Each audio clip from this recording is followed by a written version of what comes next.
Thank you very much for the organizers for inviting me to this absolutely amazing. I haven't seen so much crowd ever since I visited a dharna in JNU. I think it's just... And by the way, I'm from JNU, so it's actually very good that the questions would be at the end, because nowadays anybody who raises a hand, I think he or she is asking for azadi. So,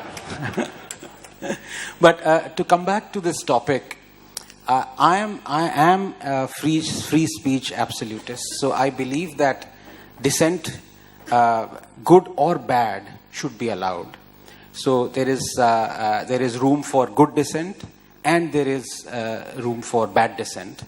And I would say ridicule all other isms except criticism. But the problem that we are seeing ever since 2014 is it's almost like a Cambrian explosion, as we call in science, as if that anything bad that has ever happened in this country, anyone who's been ever ruined, the economy, the institutions, the people, the corruption, has happened since 2014. Before 2014, everything was absolute. It was like a Garden of Eden, people strolling out and onto a beach, and everything was absolutely nice. There were no riots, there was no lynching, India wasn't Lynchistan, there was no emergency, the judges were absolutely perfect, the institutions, RBI was working, the best central bank in the world, our cricket was in great shape, and our journalists were just brilliant journalists, and everything went wrong on 16th of May 2014 when Mr. Modi was elected. Now, the point is, you can have that view. In my book, of course, you can have that view. I mean, don't people still believe in stupid, loony views? Don't people still believe in communism? So, the point of the matter is, when you have seen over the last 80 years, all nations that were communists being destroyed by this ideology, and you still have millions of Indians still believe in communism and worship Mao and worship Lenin, what do you have to say about human nature and human tendency? Of course you would find such people. And the point is not to ban them, the point is to laugh at them and to expose them. So I am for good dissent as well as for bad dissent. The problem with bad dissent is that very quickly it can lead to scaremongering, and that is a problem. So you can actually have bad dissent as long as you are not scaremongering people, and the genesis of scaremongering is selectivity. And this is what we have seen since 2014. And I come back to this thing of explosion, Cambrian explosion. Everything bad has happened since 2014. And just to give you, and I would like to give a couple of examples. I still have 6 minutes left. She's really scared me, So, this thing about India being called a Lynchistan, and Dalits being lynched, Muslims being lynched, and this whole thing about emergencies here, growing and creeping, intolerance, everything is growing and creeping. It's like, you're on the seabed, writhing like an octopus, and everything is growing and creeping all around you. So let me give you a couple of examples, and I would love to have a show of hands here. It's a very attentive audience, which is very refreshing, coming from JNU, where half people are sleeping in the audience. Everyone knows about Akhlaq, right? The person who was lynched. How many of you know about Akhlaq? Could you raise your hands, please? Yeah, so that's about 90% of hands went up. How many of you know who was Sawant Rathod? 5 hands. Who was Mukesh from Champaran? 2 hands. Who was Khitaram Bhil? 1 hand. Who was Junaid? 5 hands. Who was Farooq? 1 hand. These were people, Dalits and Muslims, who were lynched by Muslims. We don't know their names. They have been forgotten after pages of history books, but we know only Akhlaq. Pause and wonder why that is so. In the last 1 year, there have been more than 100 attacks, lynchings, attempted lynchings by Muslim mobs on Muslims, on Hindus, on Dalits. They just don't appear in the news. They just slip away. There have been more than 36 attacks by Muslim mobs on Dalits, lynchings, attempted lynchings. We don't hear of them. So this is where you can have bad dissent. You can say that, yes, lynchings are happening.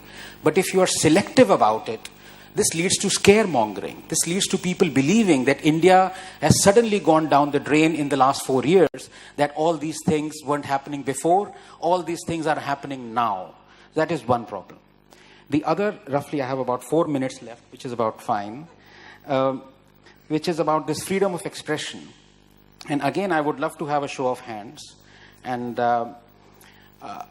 when we think of freedom of expression and stifling of freedom of expression, banning things, we normally think of Indira Gandhi. So how many of you think that Indira Gandhi stifled freedom of expression? Show of hands, please. Of course, emergency, so everyone. How many of you think Nehru, the paragon of freedom of expression, stifled freedom of expression?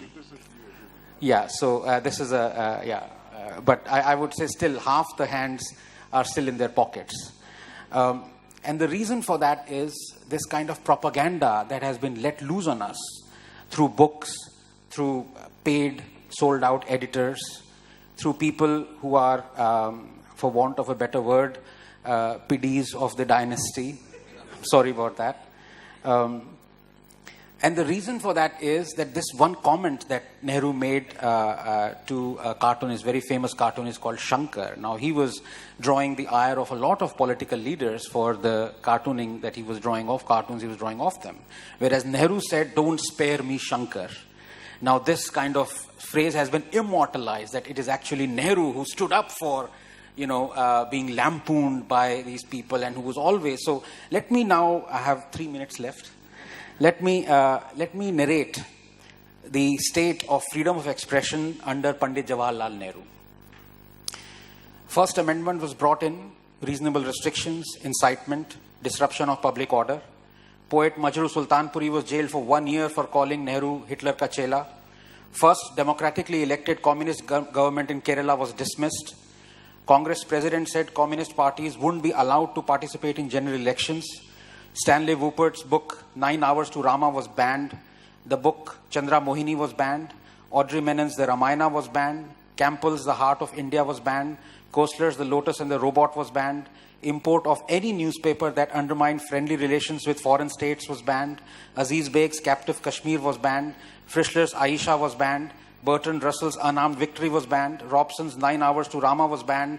Sardanvi's Marke Somnath was banned. Robert Taylor's The Dark Urge was banned. Selling Lady Chatelier's Lover was banned. The book What Has Religion Done for Mankind was banned. Ratmanath's Bhupat Singh was banned. Import of any obscene drawing or painting was banned. Mrinal Sen's film Neel Akshar Niche was banned. Menon's Rama Retold was banned. Tony Hagen's book Nepal was banned. The RSS Organizer was censored. Its publishers prosecuted. Film Gokul Shankar was banned. Godse's Testimony was banned. Goswami's Runumi was banned. Historian Dharampal was jailed for criticizing Nehru post-Indochina war. Release of 1962 war film Bhool Na Jana was blocked. President Rajendra Prasad's speech was barred from distribution. Harmonium was banned from AIR. Draconian Press Objectionable Act was passed. Columnist Vivek was fired. His column critical of Nehru discontinued. HT editor Durga Das was fired. His column critical of Nehru discontinued. Congress leaders demanding Nehru's resignation were arrested and jailed. Ads to Times of India were discontinued for speaking against government policy. Magazine Crossroads was banned. Play Nigalene Kominstaki was banned. Its actors arrested. Hindi film songs were banned from being played on the AIR. Congress demanded a ban on the iconic film Parksapthi. Film Nastik was banned. Western pop music was banned from the AIR. People's Theatre Association was banned.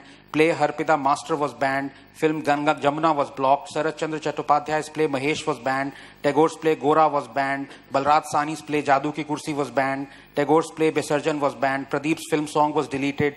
2 songs from Fir Subah Hoge were banned. Editor Prahlad Keshav Atre was jailed for writing critical article. Film Jugnu was banned. Film Jharna was banned. Under Jawaharlal Nehru.